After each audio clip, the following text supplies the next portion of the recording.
Hello everyone, it's Michelle Gilmartin here, and today we are doing the Kimberbell October 31st Bench Buddy Pillow. So we're going to go over a couple of things that you're going to need to have handy. So obviously your kit is one that you'll need to have handy. We're going to be using a size 70 needle to do embroidery on the leather.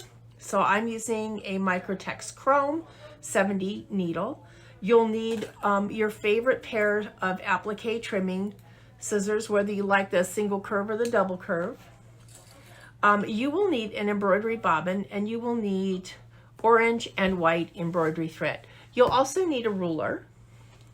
You'll need some chalk or a friction marker.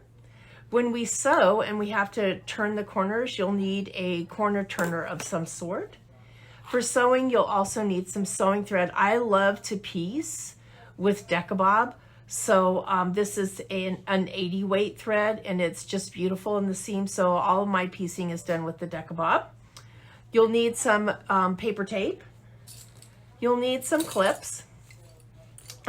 You'll also need a pressing mat and a press cloth. We don't want to press ever on directly on the leather, the faux leather, because it melts. So, so I've got my pressing mat handy.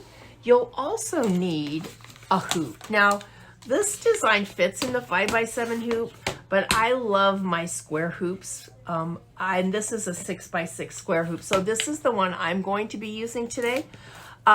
You can use a 5x7, that's fine. If you don't have a 5x7 and you need a larger hoop, you can also do it in a larger hoop. You just will need to provide stabilizer, because the stabilizer is only going to fit in either the 6x6 or the 5x7. So I'm going to set that aside. And it's there's also topper. So you'll have two pieces of stabilizer in your kit. You'll have a piece of wash away sticky and also a piece of clear topper. This is a great time to actually use your trimming tiles, your Kimberbell tiles. So I'm going to be using, ultimately our block will be cut to 6.5 by 6.5. So this is the cut size is 6.5 by 6.5 on this orange tile. And the easiest way to use them is on a rotating mat, so that everything just moves around and you don't have to, you don't have to shift anything. And then you'll also need a rotary cutter. So that's it for your supplies, and then any other basic supplies that you also always find helpful when you're doing embroidery. So that's it for the supplies. Let's go ahead and get the design loaded and get going. We're going to begin with a little bit of prep work. And one of the steps is to remove the clear topping. It's like a transfer, it's kind of sticky, off of our piece of glitter vinyl. We can throw that topping piece away. And then also in your kit, you will have found a piece of SF101 stabilizer to put behind our polka dotted piece of fabric. So I'm going to start by pressing my fabric.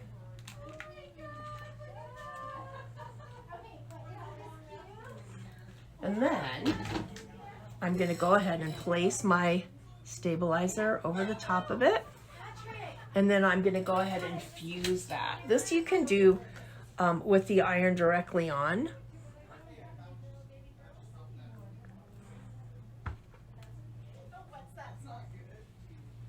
Were you missing that? That is crazy. Anyways, I did all right, so we've got this all fused. I'll just give it a little press again from the top. This is ready to go. So those two steps are completed, and that would be step one, part one, centering the embroidery leather. Part one is we've got the plastic off the orange, we've got the fusible backing on. Now we're going to put our wash away sticky back stabilizer in the hoop. So I'm going to go ahead and set this in the hoop. The notch indicates where the top of the hoop is.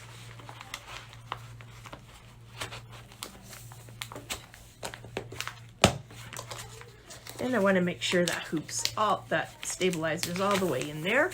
And then I like to use a seam ripper to start to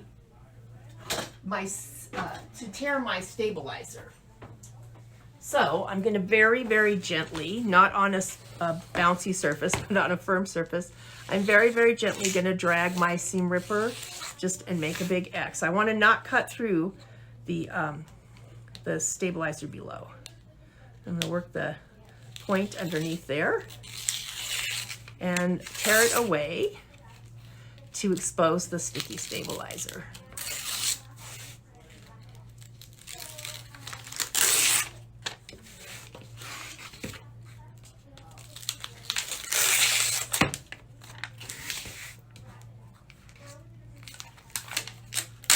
All right, let's set that aside for now. And one more thing I'm going to do while the camera is in this position here and you can see it, is I'm going to mark the wrong side of my leather so that I have, the first step that we're going to sew is a centering crosshair that's going to sew on my sticky stabilizer. And then I'm going to come back and mark the center of the stabilizer. So I'm just going to do like a little finger fold there. And I'm going to take my ruler and just mark it in the center. And I'm going to use chalk because the back of this is black. So there's one. And then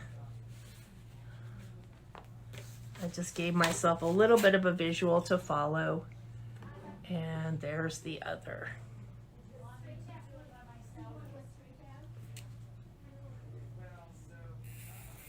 All right, so I have my centering crosshairs marked on my black embroidery leather. So now we're going to take a little trip over to the sewing machine and we're going to start by sewing out the crossed hairs placement line. So I'm going to retrieve the embroidery design, and this design came with two pieces. One is the embroidery design that has the number 31 and the Halloween, whatever it says there at the top. And the other one is just a centering crosshair. We're going to start by sewing the centering crosshair. And the centering crosshair essentially is going to come off with the stabilizer when we pull the stabilizer off. So I'm going to go ahead and use orange, mainly so that you can see it in the video. And then I'll just change to my white thread when it's actually time to stitch. You can use whatever color you want that makes it easy for you to see. And then I'm going to select set. So I have on my 6x6 hoop, I have a full bobbin, and I have a size 70 chrome needle in. And the one thing I do like to do just before I get started every time is I like to take a screwdriver and make sure that my embroidery foot is tight and also that my needle set screw is tight. Because sometimes if you embroider a lot, then sometimes the needle tends to kind of wiggle loose and the foot sometimes wiggles loose. So I do the check before I start on each embroidery design. So I'm going to go ahead and select embroider, and then I'm going to go ahead and just sew out this placement line. So it should only take it says 133 stitches, 1 minute.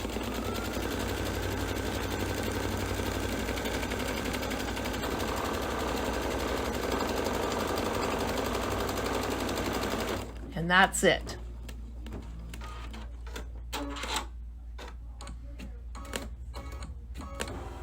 Okay, so I am finished embroidering this design. So I'll go ahead and get prepped for the next design. I'll go ahead and say okay, and then I'm going to touch the house button to get rid of the design. You get rid of the design however it works on your embroidery machine. And I'm going to go back to my USB, which is where I have my design, and select the design that I'm going to sew with. And then I'm going to select set. And you'll notice that you'll see a lot of different colors here. You'll see a lot of different colors because those are cues for the machine to stop. You have some applique here. So that means that you'll need a placement stitch, you'll need a tack down stitch, you'll need to trim, and things will, you'll need the machine to stop in order for you to do that. So be aware that you can see what it is that you're sewing. When you touch embroidery, it's going to break it up into the different pieces for you. So like my first one is the webbing. I definitely want to do that in white. And then it's going to start giving me the pieces of my applique. I don't have to change to blue thread. If it's an applique piece and I'm appliquing white fabric down, I'm going to just leave the white thread. So know that you don't have to change because it says colors here. All right, so I'm going to move over to the table and we're going to place our black faux leather or vinyl. Okay, so the first thing that I am going to do is to fold my faux vinyl so that I'm looking at my little chalk lines that I drew, and I'm going to center it right on those crosshairs. And then I'm going to just make sure that it's really stuck nicely to the stabilizer. All right. So the next thing that I'm going to do is I'm going to take my piece of topper and I am going to tape it over the top of my vinyl. And that's so that the stitching doesn't sink down into the vinyl as you're sewing. So I'm going to go ahead and get some tape, and I'm going to go ahead and tape this vinyl down. We are taped, we are ready to go. So if I look at my directions, we're on page 6, part 2, embroidering the design. Step 1 was to tape the stabilizer down. We've done that. We've loaded the embroidery file into the machine, and we're going to begin by stitching out the spiderweb details that are going to sew in the different corners. And then we're going to go right into stitching the number 31. So I will meet you over at the sewing machine. So what you might want to have handy is your white thread, because remember I had orange on mine. If you have white on yours already, you're good to go. I'm going to have to rethread with my white thread, and then I'm going to also need, right now I don't need the glitter, but I will need this because this is my applique, and that's going to sew as part of the beginning first step. So these are the two things that I'm taking with me over to the machine. One of the tips that was recommended when I sew on the vinyl was to use a size 70 needle so that any type of heavy stitching like satin stitching or finishing stitch doesn't end up cutting a hole in the vinyl. So the size 70 needle has a much smaller eye of the needle. It's also recommended that I slow the machine down. So I'm going into my machine settings screen, and it's set right now at top speed. I'm going to set it down to 600. A little bit higher, a little bit lower, one way or the other will probably be fine, but I'm just going to use 600 as a starting point. All right. I am threaded up with my white thread, and I am ready to go. So I'm going to go ahead and push go, and the first thing to sew should be my spider webbing.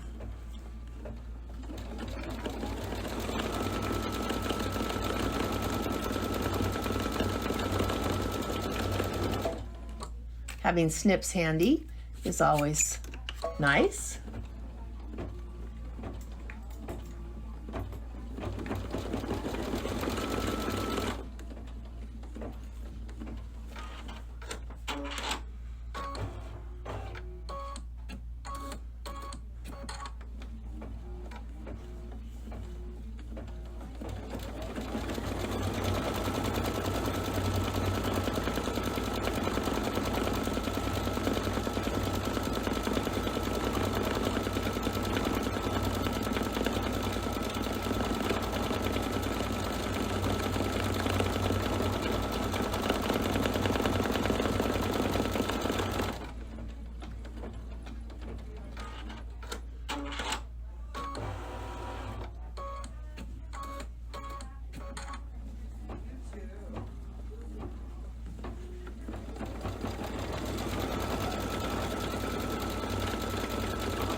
right, I have completed color stop 1, which was to stitch this spiderweb details.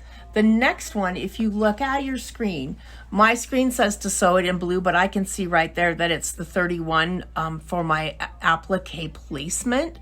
And I'm not going to sew it in blue, I'm going to sew it in white because it's a placement line. So I'm going to go ahead and press go, and I'm going to do that placement.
Step number 5 has me placing my fabric right side up, right over the top of the topper. We're not taking any topper off until we're done. So make sure that you place your applique fabric so that it covers. Oop, that little piece didn't trim. Let's trim it.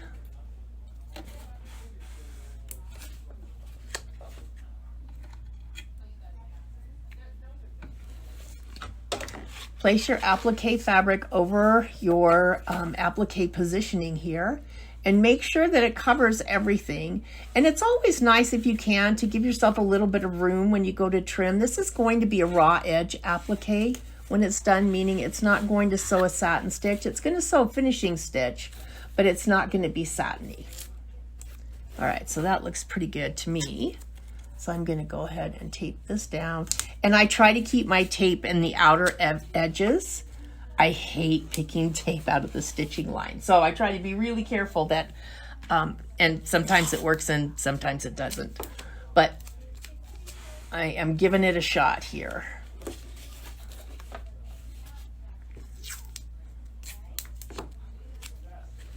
All right, so applique fabric is taped down.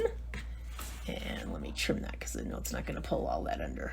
All right, I'm going to press go. And I'm still using white. I know that it might be a little bit harder for me to see when I go to trim, but I also know that this is a raw edge applique, meaning all of this won't get covered.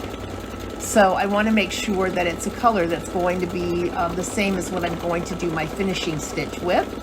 So it's not completely obvious. I think we'll be fine though, because it's going around twice, which makes a heavier stitch. Oh, make that, yep, twice. So it's, even though it's white on white, I should be able to see it pretty well. To zoom that in, you can see that you can still see it even though it's white on white.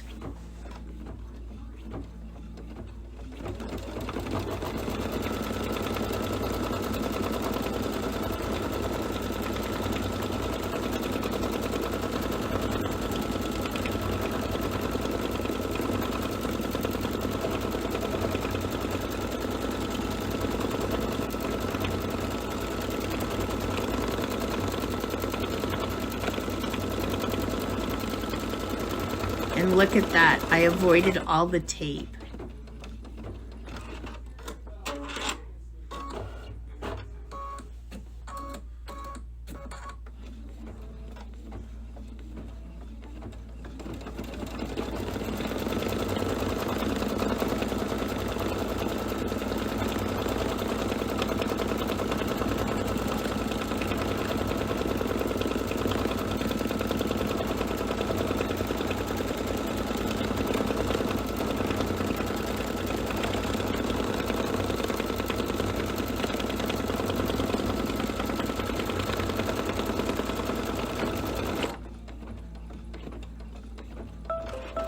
All right.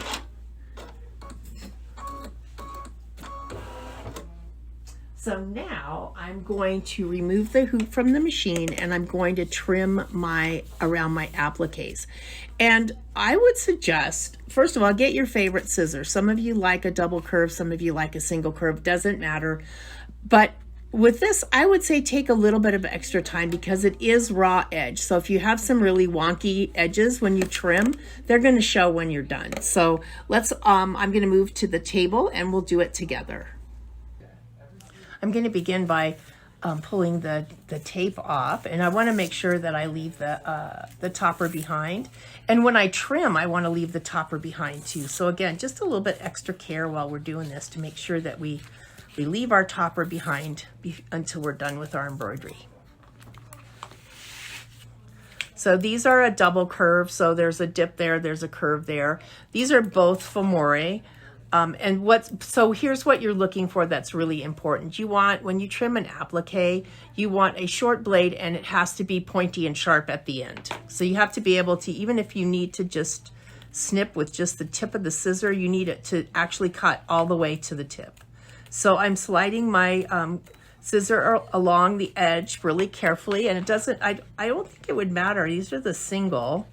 And these are, that was the double curve, this is the single. So either one actually works quite well. And I'm gonna rotate my hoop as I'm working around. And I'm just taking small snips.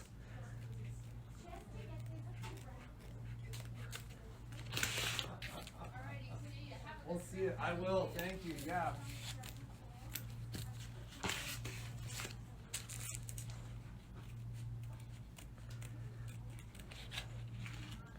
So I am going to continue on with trimming, and I will resume the video when I get the rest of the trimming complete.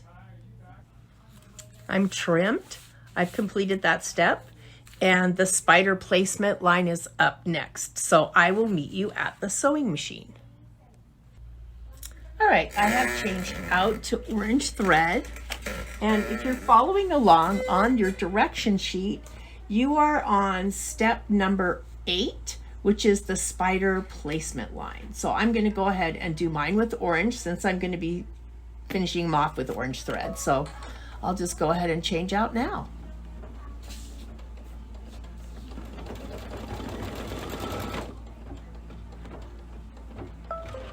All right, so I'm going to place my little teeny tiny piece of glitter vinyl, which is really pretty tiny. It's a little tiny 0 there. And I'm going to place it down with a little piece of tape to kind of hold it in place. Don't need much tape for this. And then I'm going to sew that little tiny dot that's going to be my glittery spider body. It almost sounds nice that it's a spider body if it's glittery, right? Not.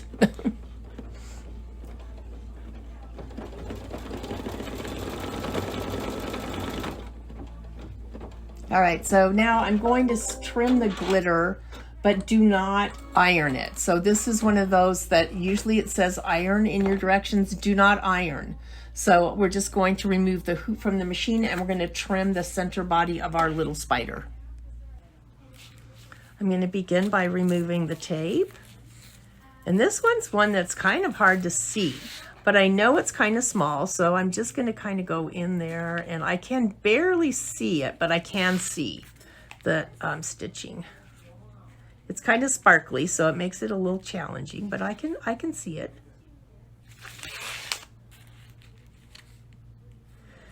And again, make sure that you're trimming just the glitter vinyl and not your topper. So I think I got it pretty good there. It looks pretty close. Yep, looks good. All right, I'll meet you back at the machine and we'll finish our little spider. All right, we are on step 12, which is stitch the spider detail. So that should be color stop number 6, and it's in orange.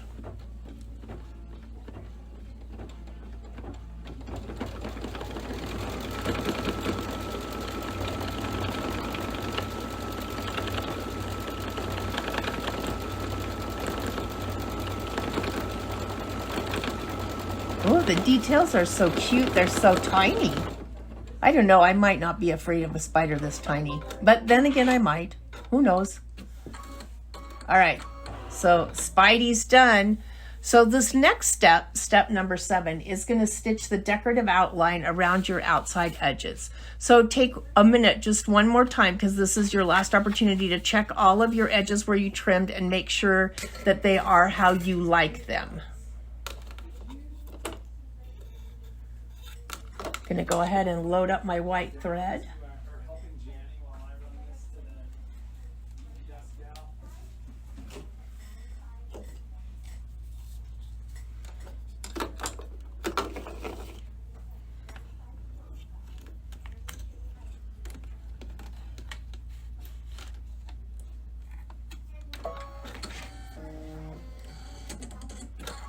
All right.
I'm going to let the stitching complete for the number 31, and I will be back when it sews the October and the line. So an FYI, or just a tip, if your machine has the ability to go to a mono sewing feature, meaning the same color all the way through the design, if you can do it once the design has begun, some machines you have to do it from the beginning, others will let you change the color to a mono color halfway through the design.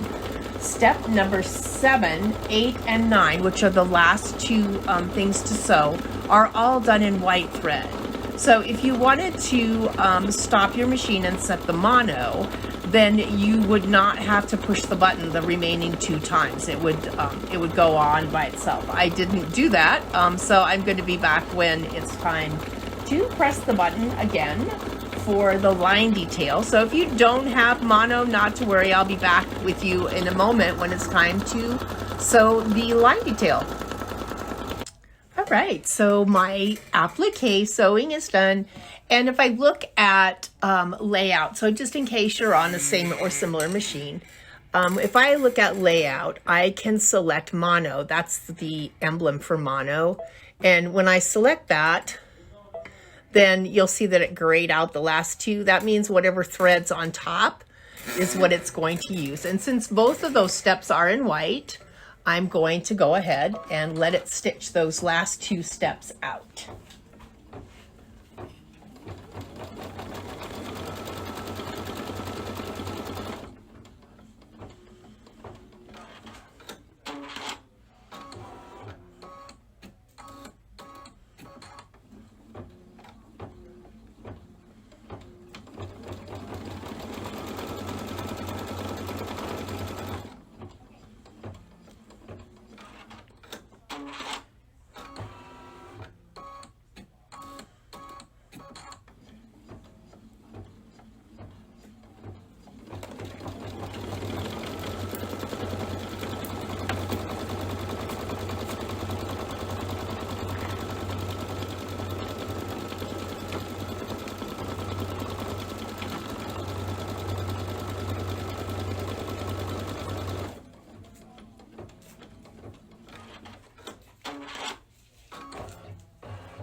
All right, we know that sound, right? That means our embroidery is done. So I am going to remove the hoop from the machine, and I'm going to be again cleaning this up by removing as much of the tearaway stabilizer as I can.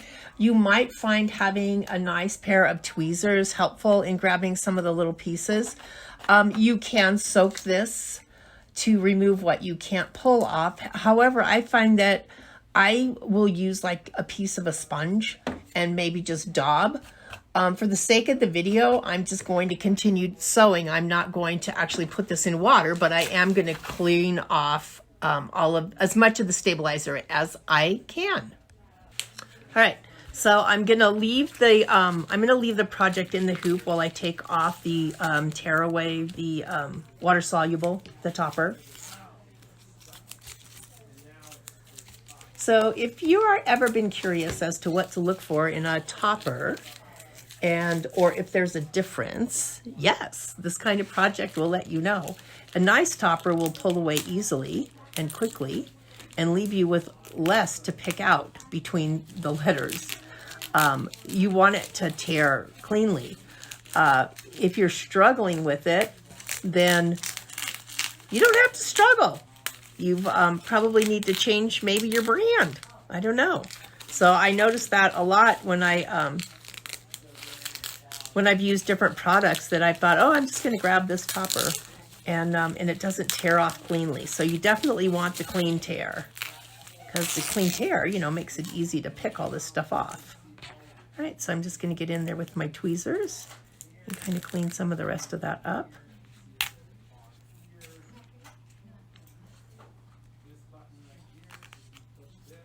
So that's what you want, is you want stuff that comes off even in a small area like that really easily.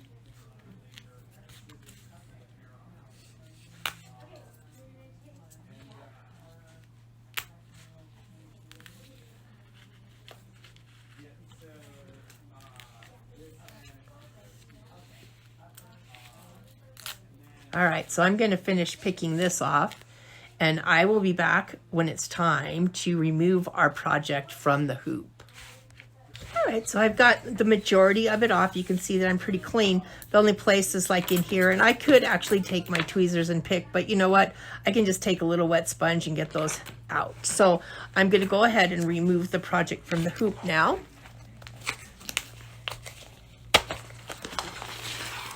And then I'm going to turn it over.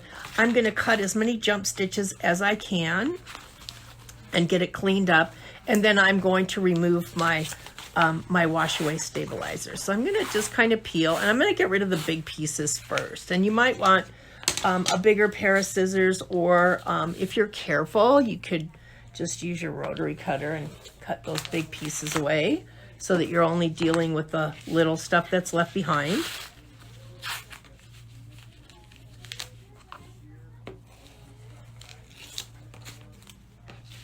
Makes it a little bit easier to trim if you're not dragging all that stabilizer around with you.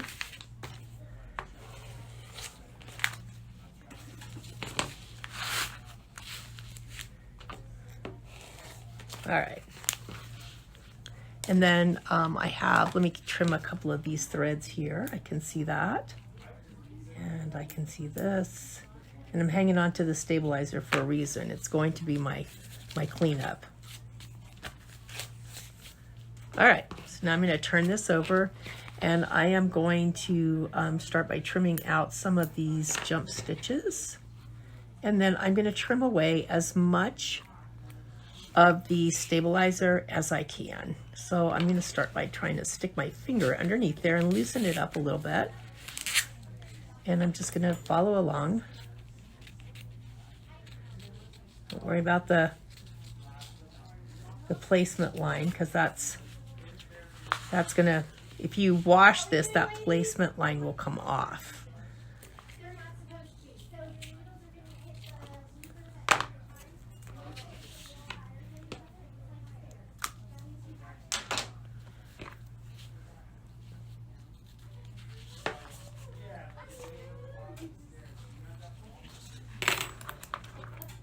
needles are going to hit Since I am not going to wash this, I'm just going to continue on. I'm going to take my time and remove as much of this as I can. You can, if you're going to wash, you don't probably have to trim as close as I am going to try and trim, because it's going to wash away.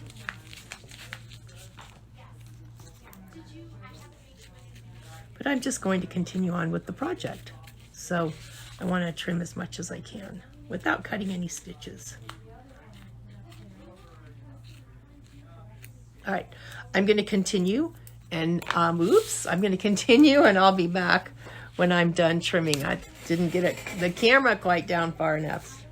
Okay, I'm going to continue to just trim, and I will be back when I get done trimming this as well as I can. All right. In this step, we are going to use I'm going to use the 6.5 by 6.5 inch pop ruler to trim my block down to 6.5 by 6.5. So I'm going to begin by centering it, and I want to be really careful that I get it as close to perfect as I can. All right, this is a rotating mat. So as I trim, let me get that out of the way. As I trim, I am going to turn the mat with my fabric in it. So this is the beauty of having a rotating mat, is you can keep turning. So once you've positioned your ruler, you have to make sure that you give pressure to all of, top and bottom, so that your fabric doesn't move. But you can just rotate the tile to trim your block. So I'm going to get that centered on there. I'm going to start by, and then when you put your rotary cutter in, just kind of tip it a little bit to the left so that you stay along that line. And then I'm just going to rotate. Everything's still there. I'm just going to rotate. And then I'm going to come over and do this side.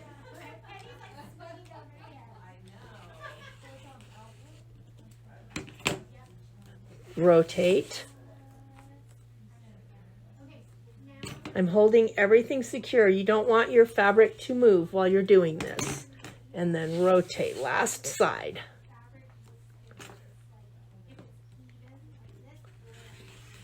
All right. My block is now cut to 6.5 by 6.5. Look how pretty that looks. It's going to be a lot of fun. So set your machines up for sewing.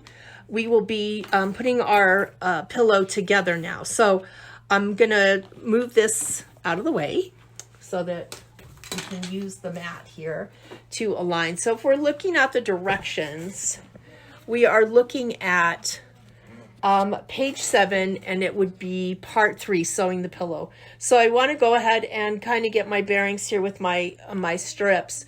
The black and white stripes are your flange, and then the black and white polka dots are the first border. So what we want to do is take border strip 1 and 2. These are going to be your shorter pieces. So if you put your pieces side by side, you'll see that you have shorter ones and you have longer ones.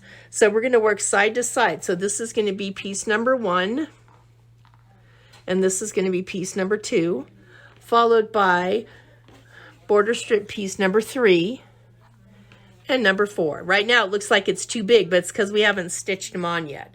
So we're going to sew these using a 1/4 inch seam allowance. So we're going to place these right sides together. So I'm going to set these up a little bit for right now, and then I'm going to place these right sides together, and I'm going to go ahead and clip so that they stay in place. You don't need a lot of clips, just 1 or 2 would do it, just so it doesn't shift. So there's 1, and then right sides together. I'm going to put the other one down, and I'm going to do clip it to the right side, as in the right edge. Right sides together on the right edge. That's a lot of rights there, huh? All right, so this is what I should be looking at. The longer ones are still here because I'm not going to sew those now. So I'm going to go ahead and move over the machine, and I'm going to sew these with a 1/4 inch seam allowance. All right, if you're used to a 1/4 inch foot, by all means use your 1/4 inch foot. I am going to use my J foot because the Luminaire and the Solaris, and actually all of the Brother or Baby Lock machines, almost all the way down the line, have a stitch setting built into your machine that actually allows you to use your J-foot and do a perfect 1/4 inch seam. And it's located in 2 places. In the utility stitch section, it's going to be P130 right here, stitch 130, and you'll notice that it took the left-right shift over to 5.50. 3.50 is center needle position. 5.50 makes the J-foot a 1/4 inch foot. If you are not in the utility stitches, you can also find it in the quilting stitch section, and it is the same one. It is Q1. Nope, Q2, sorry. Q2 does the same thing. Again, it shortens your stitch length down to 2.0. If you have your pivot set, you can actually use, it'll actually use the stitch in place. So I'm going to go ahead and I'm going to get mine over here from the utility section, and I am going to turn my pivot on, and I'm going to stitch. So I'm going to come down here. I need a 1/4 inch seam allowance. I have changed out my thread, and I have changed out my bobbin. I have the Deco Bob, which is the 80 weight on the at the top, and I have also a bobbin wound with Deco Bob. All right, so I'm going to line this up, and I do have my foot control, so I'm just going to begin sewing. The edge of my fabric is right up against the edge of my foot, so it's a stitch in place.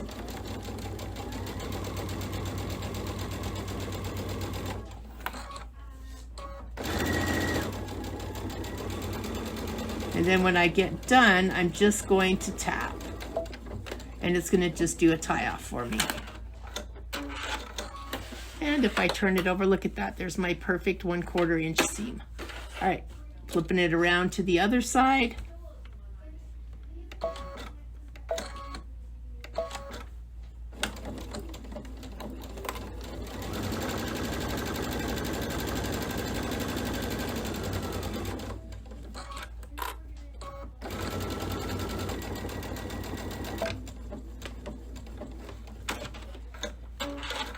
So grab your press cloth. Probably should have told you to warm your iron on. We're going to press these open. So make sure that anything that's got vinyl on it is completely covered by your press cloth, because we definitely don't want it to melt. All right, I'm going to go ahead and press from the back, and I'm going to put my press cloth over. No steam. I'm not going to use steam for 2 reasons here. Number 1 reason is, look at that, I still have stabilizer. If I give it steam, it's going to think that it can dissolve, and then it's going to make little puckers. So I don't want that. I'm just going to kind of heat it up. And the number 2 reason is I don't want to warp the vinyl in any way. So just heat, and then I'm going to press the seam allowance. It's going to go towards my binding strip. So I can do that. If you want to do it from the front with a press cloth, you can do it that way. I'm going to go ahead and I'm going to press from the back. And then if I need to touch up, I'll touch up from the front. Pressing from the back, I just know that I won't get too much heat on the black part. And if you have a clapper or a pressing block, that's always a nice thing to get a really nice crisp seam. I'm going to give it just a little bit of a press from the front. Just a little bit.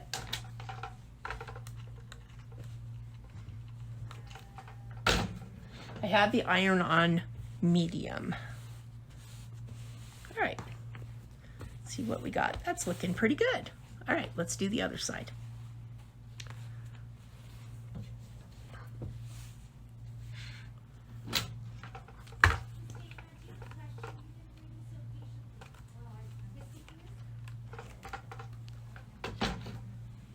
I love a cordless iron.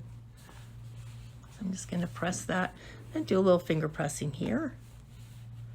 Turn it back over.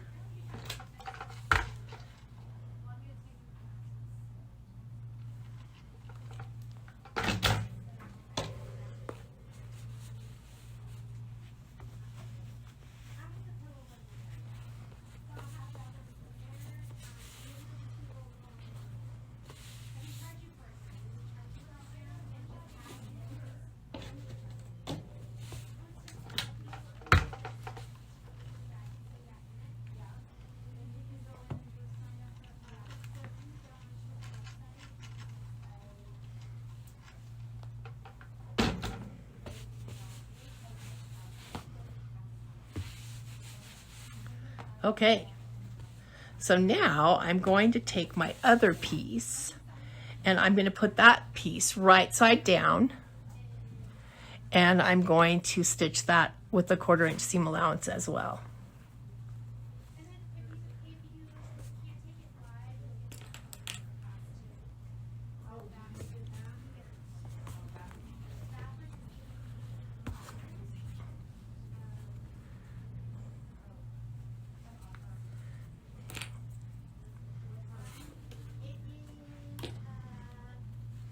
All right, I will see you at the machine.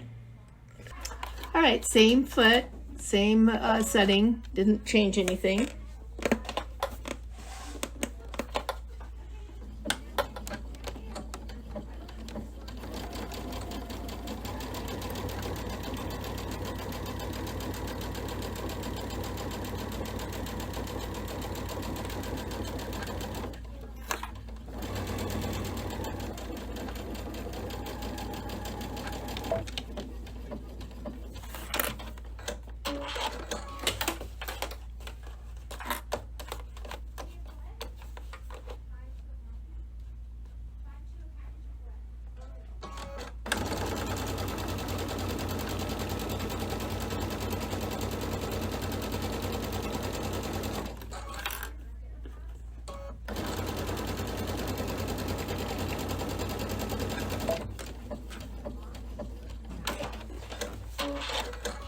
And same thing, I'm going to press this open, press from the back, and then I'm going to press the seam actually towards the strip, the little polka dot strip.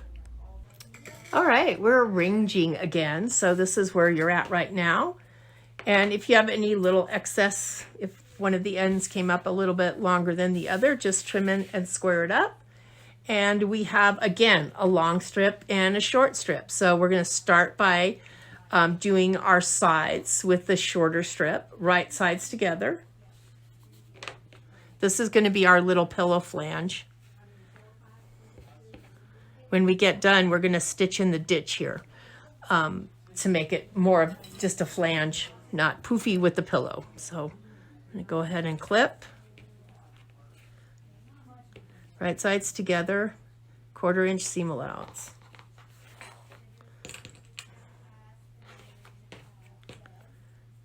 All right, going back over to the machine.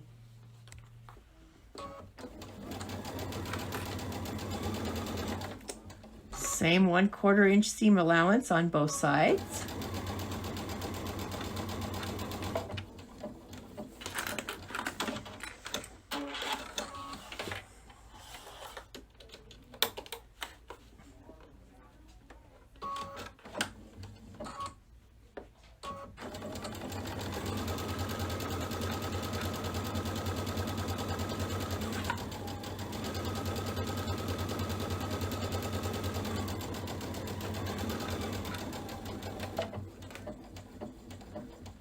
All right, I'm going to press and press open like so. All right, so I just wanted to show you that you can actually press the flange from the front if you want. Just make sure you cover the vinyl, because you have the polka dot here as a buffer, so you don't actually have to get anywhere near the vinyl to press. All right, so there we go. I've got one more row to go of flange. So this is going to be, again, right sides together, 1/4 inch. Right sides together.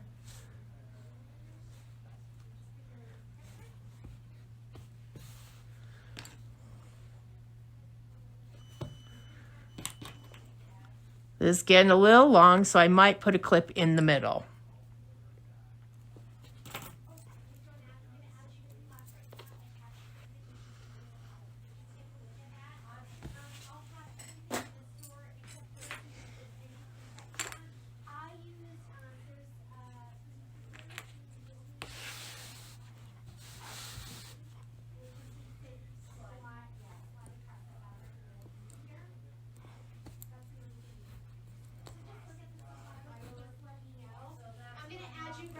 All right, taking this over to the sewing machine, and we're gonna sew the last 2 pieces of the flange on the pillow. All right.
All right, so I'm going to press this last piece of the flange open, and then there's probably a little bit of a excess here and here. I'm going to make sure that everything's all squared up for the next steps. When you're done pressing, this is what the back of your project should look like. All of your seams should be pressed. The last rows should be pressed towards the flange. So this is kind of what it should look like. I've got mine all squared up and it's ready to go. So we're going to go on to the next part of the project, which is preparing the back pieces. So we're going to make like an envelope back. So on both of these pieces, on the long edge, on the wrong side of the fabric, we're going to fold it up a 1/4 of an inch. You can eyeball if you think you can do eyeball 1/4 of an inch. On stripes, it may not be so bad. Plus, if it's not exactly 1/4 of an inch, you'll still be okay.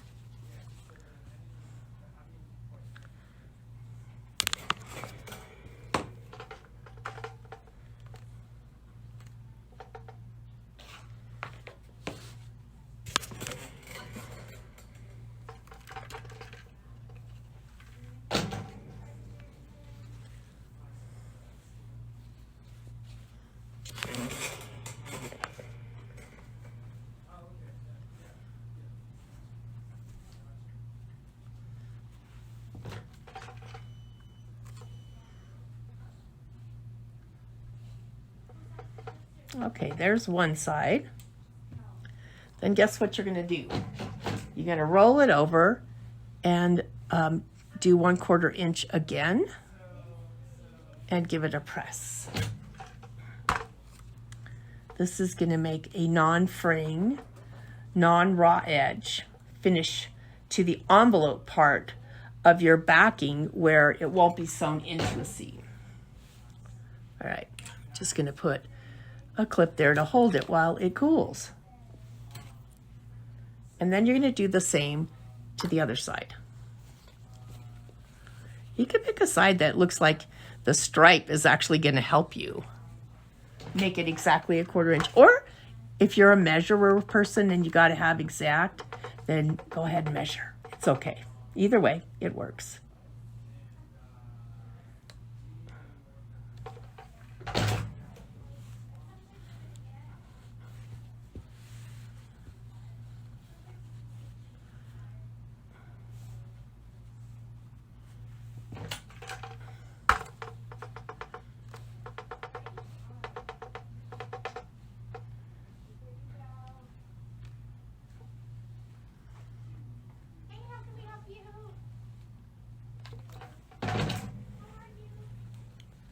All right, so both of those have their little 1/4 inch fold in the top, twice. First once and then rolled again. All right, so I'm going to take these now to the sewing machine, and I am going to, it says to top stitching is shown in the red. I'm sorry. I was going to go, why would I want to top stitch? It's in red, it's Halloween. So we're going to top stitch. And so to top stitch, I want to be sure that I move my needle over a little bit from my 1/4 inch mark because this is a 1/4 inch. If I do it, I'm not going to catch it. So what I'm going to do is put my my sewing machine needle now in the far right needle position so that I can still use the edge of my J-foot as a guide, but now the needle will be over somewhat. Right now my needle is in needle position 5.5. I can continue that until I move it all the way to position 7, and that moves my needle all the way to the right. Okay, I still want to use my J-foot on the edge of the fabric as a guide. So on one side, I'm going to show you with stitching from the wrong side so that you can see the fold. All right, so I still want to have the edge of my foot be on the edge of my fabric, but now my needle is over more. See if how close I can get in there with that. And so you can stitch either from the top or the back. I'm just showing you from the back so that you can see that I'm still using the same foot. I'm still using the same guide, the edge of the foot. But what I did was I moved my stitch over to the far right needle position, which is 7.0. And so now I can still sew a straight line by using my foot as a guide, but the needle is now not in 1/4 inch seam allowance anymore. It's all the way to the right. So let's see, I'm almost done here on this one side.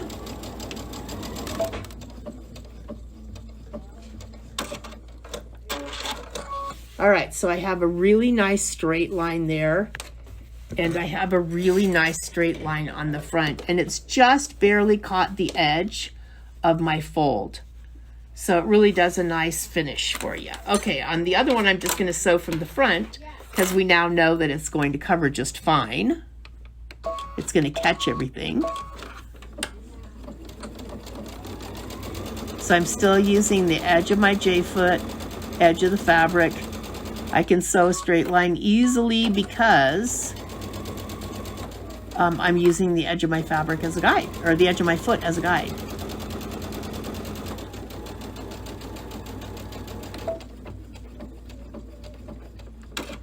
And what I really like about using the J-foot is this part of your foot is always on the feed dog, so the fabric is always under control. Okay, I'm gonna go ahead and repress these for the finishing press, and I will meet you back at the table while we clip all of this together.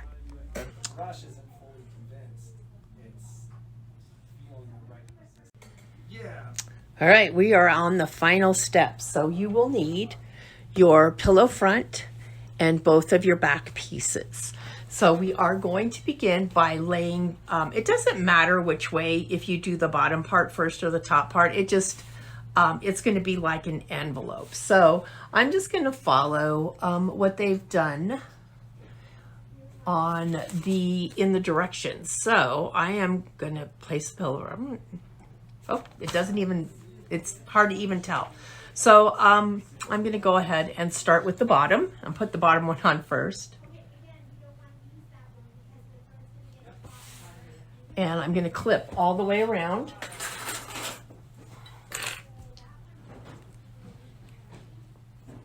a little bit more.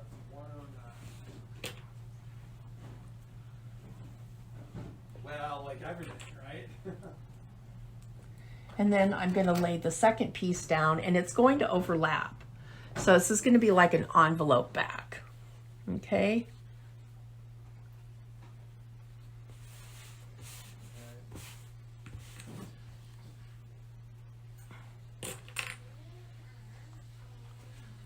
I'm going to go ahead and clip these both together so that you want to sew them together.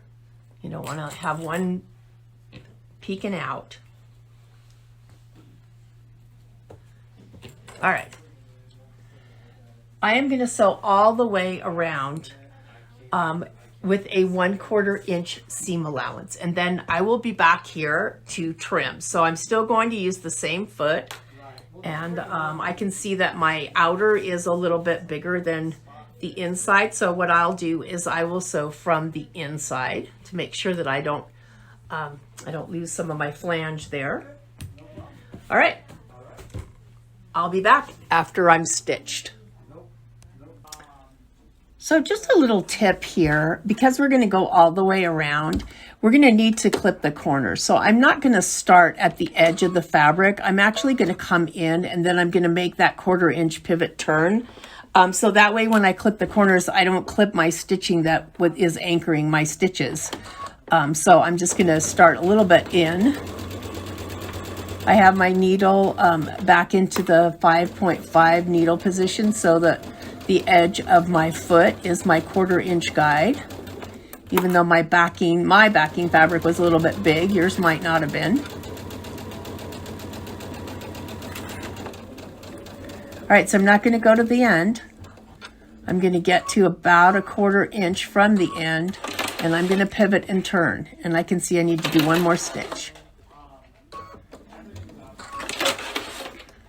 All right. So that way when I go to trim my corners, to clip my corners, I can clip really close to the stitching without clipping through the stitching, and I'll get a really nice turn to my corner.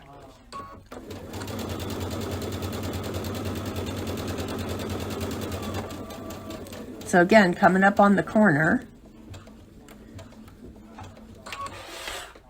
Oh, that one came out right the first time, 1/4 inch.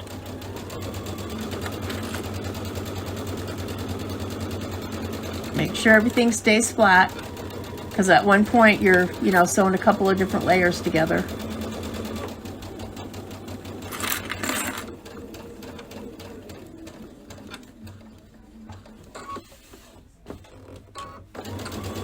So by doing it from the back, since I knew that my front was already all squared up, the back I didn't measure before I folded it, so I really, don't know what size it was cut, but I do know that my front was right, so I went with the front. All right, I'm coming to the 1/4 inch, I'm pivoting, and now I'm just gonna run over a little bit the stitching where I started. So that way when I go to cut and trim, I'll see if I can zoom in a little bit here.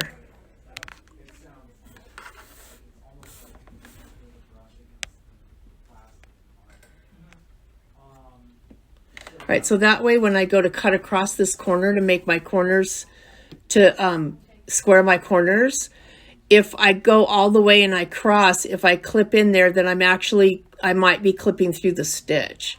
But this way I can clip that 1/4 inch right up to, but not through that corner pivot thread, and still have strength in my corners. All right, so I'm going to clip my corners now. So I'm going to show you how I do this. I'm going to go really close to the corner, but not through it.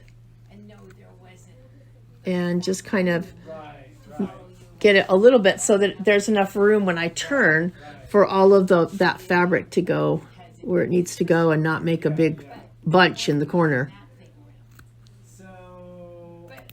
And I'm also going to trim this little bit of extra off with my rotary cutter. So I guess I'm going straight across all the way up to, but not through that thread. And that's why I didn't want to have to go all the way to the end on one side, and then, because then I would have threads that crossed, and it's kind of takes away from the strength. Not that your pillow is going to need a lot of strength, but always a good habit.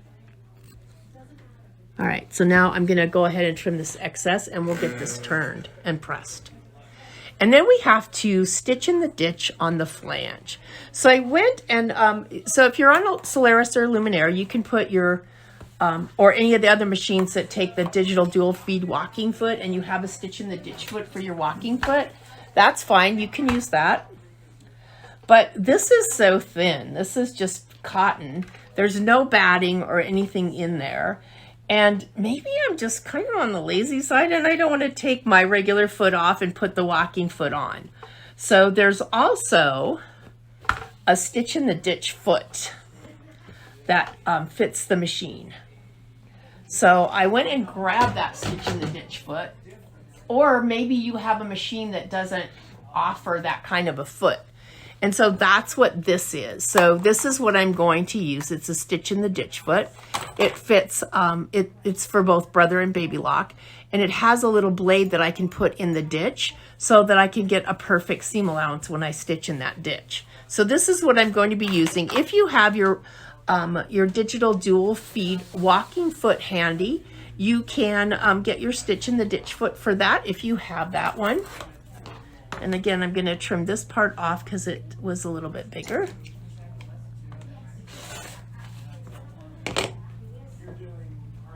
That way.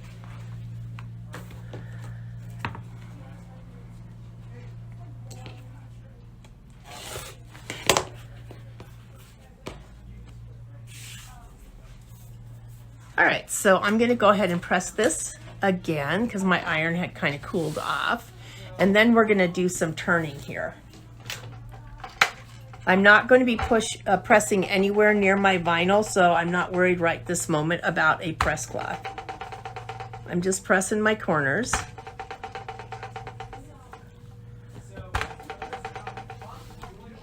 All right, so now I'm going to turn this inside out. And here's how I like to turn corners. I get both thumbs into the corner area. And then I kind of press the point and press it forward. And that's going to give me a pretty sharp corner to begin with, all right? When you use a corner pressing tool, don't jab into the corner because that's a great way to poke a hole in your corner. So what you should do is you want your point to end up there, but you're going to just kind of place it along the seam line. See, it's right here. And just work on the seam line area there and just kind of move stuff around. So I'm going to do it now from the other side and just move stuff around. So what you want to avoid doing is poking into the seam, because if you do that, what'll happen is you'll end up poking a hole in it. And you won't be happy because, you know, we're never happy if we have a hole in it. All right. Again, I'm just following along the seam itself, working into the corner, but not poking through the corner. Now let's see how sharp that corner is when we give it a good press. Remember, it's just my corner. I haven't worked with anything else yet. All right, look at that corner. Nice and square. I do the same thing over here. Get my thumb in there. Got both thumbs in there actually. And then right where my corner is here, I'm going to put my fingernail there. And I'm going to push through. So it already pushes most of it out. And then I like to wiggle back and forth. And then I'm going to take my tool and I'm going to work it along the seam line. So I'm starting way out here and I'm just following that seam line because I don't know which fabric needs to go to the center there. I don't know if it's the side on this side or this side, but one side needs to go. And if I work on both sides at the same time, I get a nice corner in there.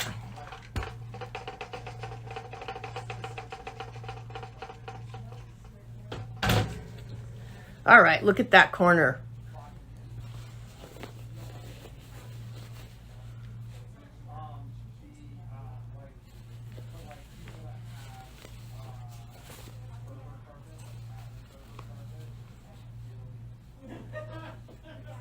There's several different types of tools you can use to do this.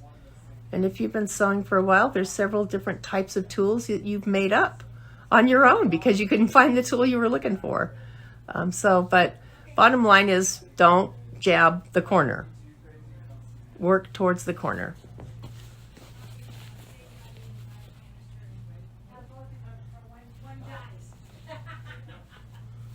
Thank you. No problem. Thank you. Let me at least push the door. Do you want me to lift that up and into the car for you? That would be wonderful. Yeah, let's do it. All right. I'm going to go ahead and give this a press. I want to make sure that my seam is nice and square here because my next step is going to be to top stitch in the ditch here, or to stitch in the ditch. But I want to make sure that my seams are pressed open. So here's what I'm going to do. I'm going to roll this forward just a little bit so I can get my iron in there to make sure. And then I'm going to do completely flat, right on the seam line.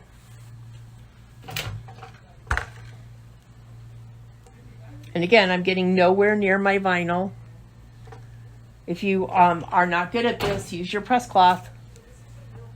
Just gonna roll this forward, and you can use your nails as well to kind of press the seam open, or you can do like I do and roll it forward a little bit and press, and then roll it back quickly while it's still hot.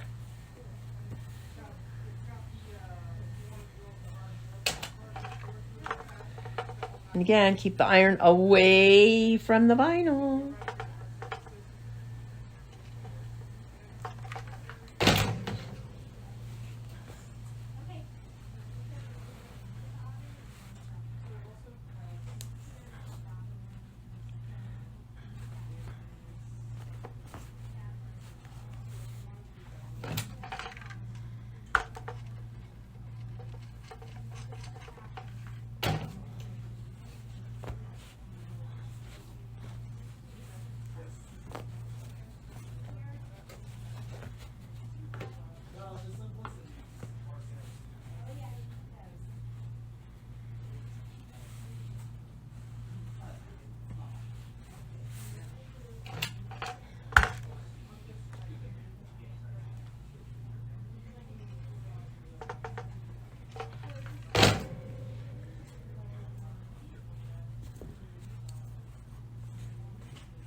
And last side. We are almost done.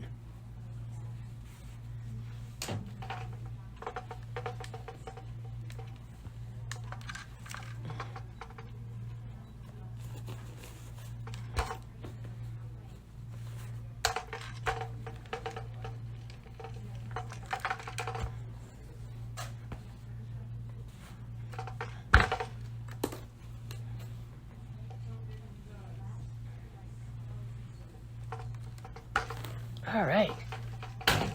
Last step is going to be to stitch in the ditch between the flange. So what we're going to do is I'm going to use this stitch in the ditch foot, and where my eye is going to focus, first of all, I'm going to make sure that my needle is right behind this flange, and this flange is going to be right smack on the seam line between the first border and the second border. If you have your digital dual feed foot and you want to change to that, that's fine too. All right, so I'm gonna change out to the stitch in the ditch foot. This one looks a little bit different than the other one because this one is for this machine. The other one was for other models of in the Brother Baby Lock line. All right, so this little blade here is what I'm following. And so I want to make sure that when I put my needle down, first of all, I'm going to go back to center needle position. So I'm going to go to 1-04. And then I'm going to do needle down, needle up to make sure that the needle is right exactly where the back of the flange is, or the little blade there. And it is not. So I'm going to move it over like a left-right shift to 375, and I'm going to try it again. I'm going to go one more. And that does it. So your machine may or may not be perfectly placed with the blade. If it isn't, move. So I'm just going to go ahead and slowly go. My eye is on the blade. Remember, I already put the needle in the correct position. And so I'm just going to go all the way around this and we'll be finished. All right, so I'm coming right up on the corner here, so I'm going to go really slow so I can stop right when I hit that corner. And then I'm going to take a pivot and start stitching on the other end. And that's it. The stitch in the ditch foot does all the work. All I have to do is keep my eye here on the front where the blade is. And know that some machines will be perfectly in the center with the center needle position, and this required me to move it over to, instead of 3.5 to 4.0. So that, because I just want to watch the blade. I don't want to have to watch the needle going up and down to make sure that it's in that ditch.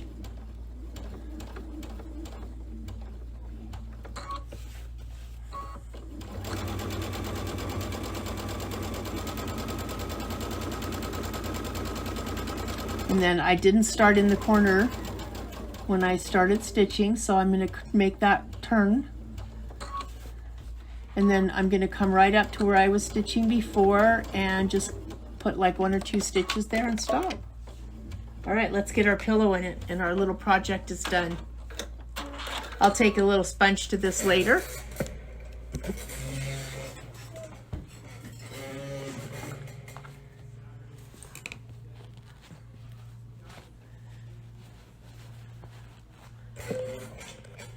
So I want to open this up and shove that little pillow in there.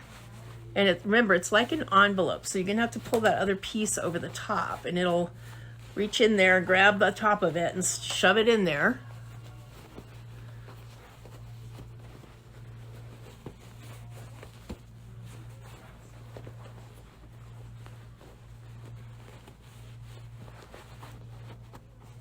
And there we go. Look at how cute that is. What an adorable project.